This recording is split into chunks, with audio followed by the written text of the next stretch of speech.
মা হয়।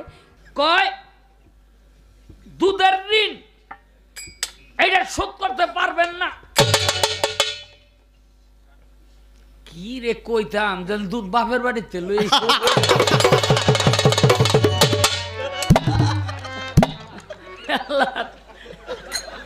আবি এত মাইয়ারে বাসদা বাইরে এক ফোঁটা দুধ বাইরে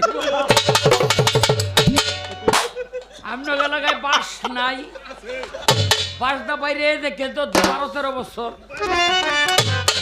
বাপসা ছাড়া সামনে বই রয়েছে অত কথা কই কেমন আপনার আমি কোন নারীর আপনি মনেটা করছেন কি খোদাই যে হেনে ইচ্ছা করে খাড়ো করে থুয়ে দিচ্ছে খোদাই যেখানে